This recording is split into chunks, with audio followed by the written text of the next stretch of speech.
African একটা ছেলে বলতেছে, উস্তাদ, is it part of Hajj? আল্লাহ, মদিনা শরীফ যাওয়া হজের অংশ হবে কেন? It is not part of Hajj. হজ তো আমলের নাম, আমার নবী তো ইমানের নাম। আমার নবী কিসের নাম? ইমানের নাম।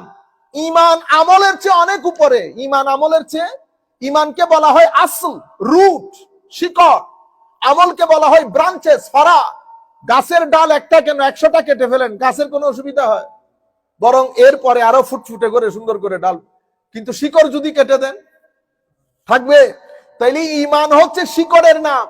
আমার নবী তো ইমানের নাম, আমার নবী আমলের অংশ হতে যাবে কেন? আপনারা বুঝতে পেরেছেন? তাইলে মদিনা শরীফ যাওয়া হজের অংশ না, মদিনা শরীফ যাওয়া আপনার ইমানের অংশ। মদিনা শরীফ যাওয়া আপনার ইমানের অংশ, এটা মাথায় রাখবেন। এগুলা বলে বলে আমাদেরকে ধোঁকা। আপনার ইমান এরকম হয়ে গেল কেন? আপনি মদিনা শরীফ যাবেন কি যাবেন না, এটা আপনার মাথায় আসলো, এটা আপনার ইমান।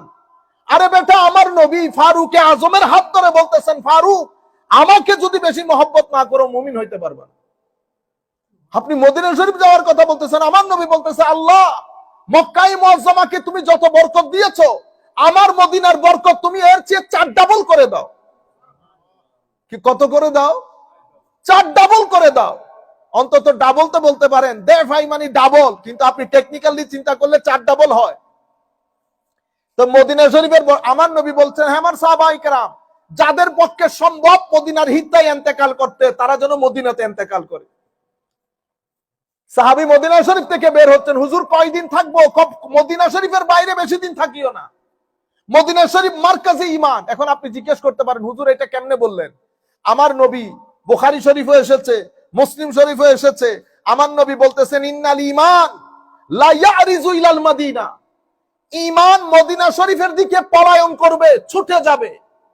কামা ইয়ারিজুল হাইয়াতু ইলা জুহরিহা, যেভাবে সাপ, আপনারা যখন সাপকে দৌড়ান দেন, চেস করেন, সাপ গর্তে ঢোকার জন্য যেভাবে দৌড়ানি দেয়, তো সাপের জন্য গর্ত যেমন আশ্রয় কেন্দ্র, ঠিক সেভাবে ইমানের আশ্রয় কেন্দ্র মদিনা শরীফ।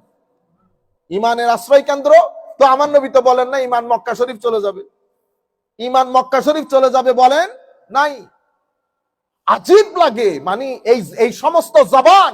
এরপরে ছেলে কতগুলাকে বিভিন্ন এই সমস্ত এগুলা শিখাইয়া শিখাইয়া তাদেরকে শিখাই দিছে, বেটা এগুলা বেদাতি, এগুলা বেদাত, এটা করা যাবে না। তাদের মাথার ভিতরে এগুলা নিয়ে নিয়ে বড় হয়।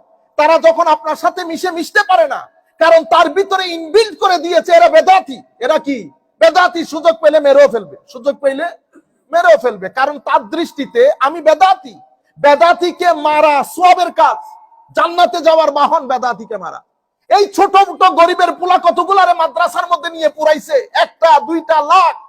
আপনি অষ্টগ্রামের মধ্যে প্রোগ্রাম করতে গেছি, 5টার সময় দেখি লাইন ধরে ছেলেরা, প্রত্যেকের হাতে একটা একটা টিফিন ক্যারিয়ার, জমিনের মাছ দিয়ে হাঁটতেছে। আমি জিজ্ঞেস করলাম, বেটা এগুলো যাই কই?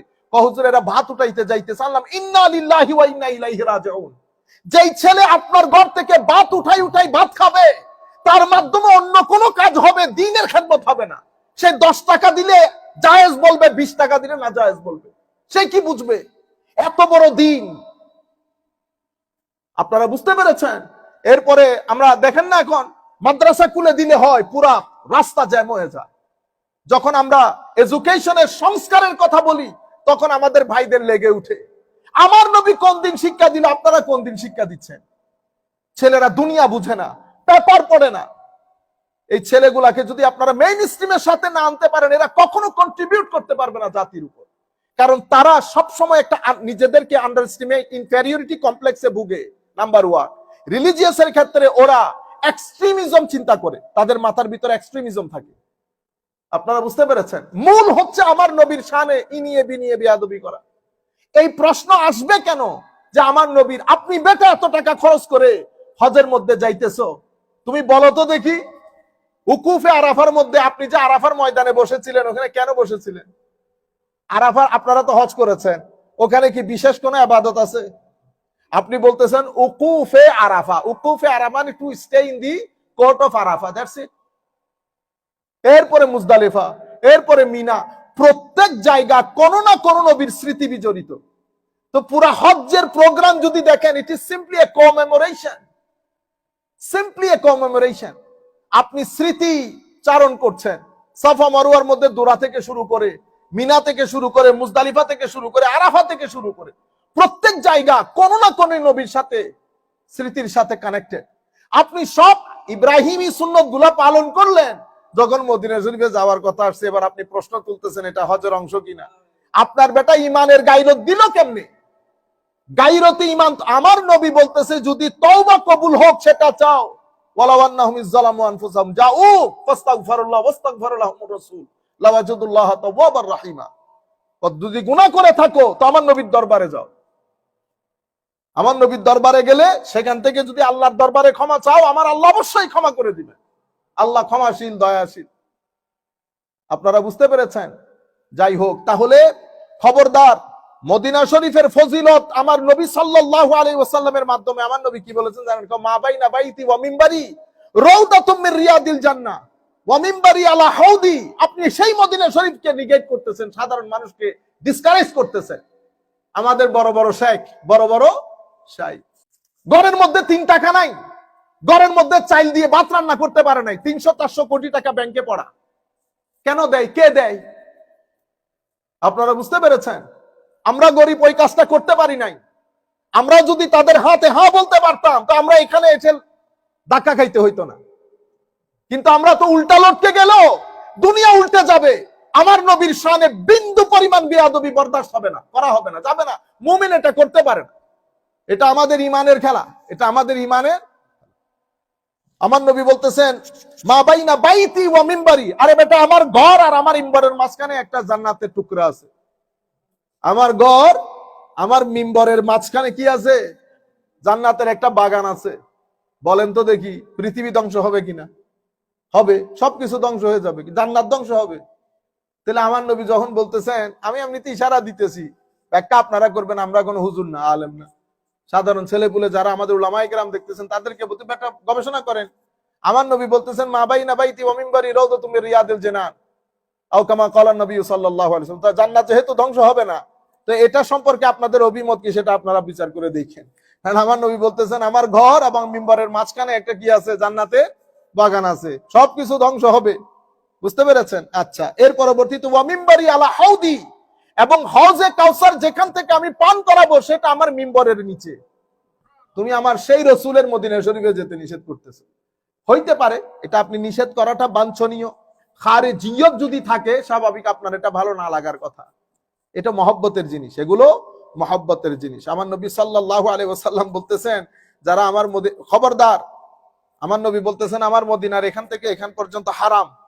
এটার ভিতরে তোমরা কোনো গাছ কাটবে না, এখানে কোনো চিল্লা ফাল্লা কোনো অরাজকতা সৃষ্টি করবে না। আমার মদিনার হিত্তার মধ্যে যারা অরাজকতা সৃষ্টি করে তাদের উপর আল্লাহর লানত, ফেরেশতার লানত, কুল কায়নাতের লানত। আপনি সেই মদিনা শরীফের কথা বলতেছেন।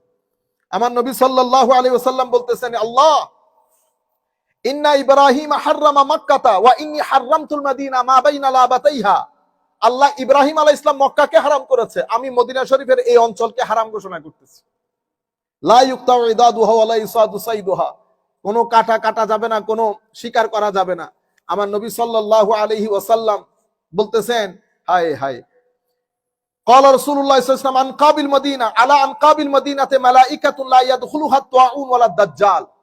কিয়ামতের ময়দান, কিয়ামতের আগের অবস্থার মধ্যে মদিনা শরীফের দরজায় দরজায় কে দাঁড়িয়ে থাকবে? ফেরেশতারা। তাউন মহামারী এবং দাজ্জাল মদিনার হিত্তার ভিতরে ঢুকতে পারবে না। আমার নবী সাল্লাল্লাহু আলাইহি ওয়াসাল্লাম বলছেন আল্লাহুম্মা জাআল বিল মাদিনা দিফাই মা জাআলতা বিমাক্কাতা মিনাল বারাকা। আল্লাহ মক্কায় মুআজ্জামাকে যত বরকত দান করেছেন আমার মদিনার বরকত আরো ডাবল করে দেন।